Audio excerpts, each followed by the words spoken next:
All right, for our first story, we head up to McGill's Molson Stadium, where a relative of the legendary sports figure they named the stadium after is also making a name for himself in the world of sport. That's where our producer, George Athens, kicks off the story.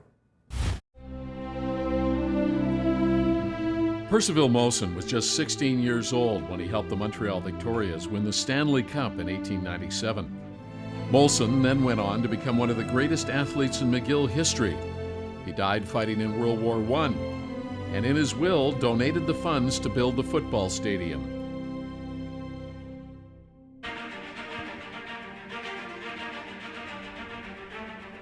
Today, John Molson Jr.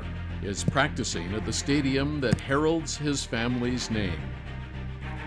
Like Percival, John Jr. has excelled at every sport he has played, according to the director of athletics at Selwyn House, Mike Morovich. This year alone, he played on our golf team, our tennis team, and then he played football, obviously, basketball, and when we had some downtime, he went in and chipped in with the soccer team. So he's a very, very good athlete and always had great hand-eye skill. John's grandfather David once was the owner of the Montreal Canadiens, so John has also played hockey. But it's kicking a football that he likes best. Kickoffs, you get to destroy the ball, which is always nice. So you release all that anger from the previous missed kick or anything and just try and kill the ball, which is always fun to do. Molson tempers that power with his ability to stay calm when the heat is dialed up. If you watch him, he's always smiling. He's happy to be working out, and pressure doesn't seem to bother him. And if he does make a mistake, he's the first guy to figure out a way to correct it.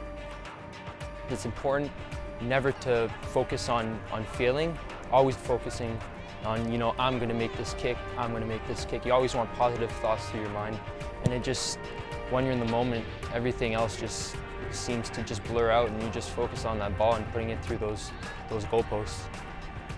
John Jr. has only been kicking a football for 2 years, but he's already kicking the ball off the charts.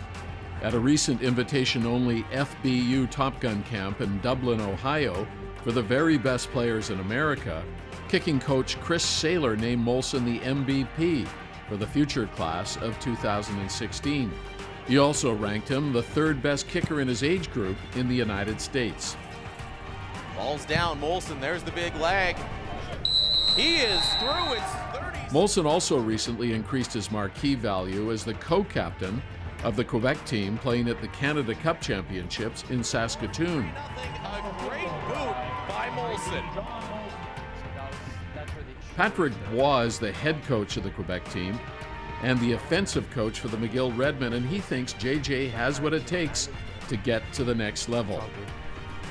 I think he needs to keep working hard and getting the exposure he's been getting at those camps that he's doing, but also work on all this other stuff, work on his strength, work on his flexibility to be sure that, because he's got the basic tool, he just needs to refine all the other stuff. I've always, for the past few years now, my dream and my goal is to play Division I football in the States. So if I ever get an opportunity to play down there, it would be a dream come true. Well, John's father and mother have always been there to support and encourage their son's athletic pursuits. They also have made sure that John Jr. has been grounded and thankful for all the opportunities he's had in life. He'd certainly never use his name to acquire anything. It's for him, it's the hard work and it's the effort, and the fact that he's Molson, it could be Jones or whatever. He's a committed athlete. The pedigree, yeah, it's his father was a good athlete and a competitor. He comes by it honestly and naturally. And that hard work may someday see this Molson being recognized as a professional football player rather than a well-known Canadian beer.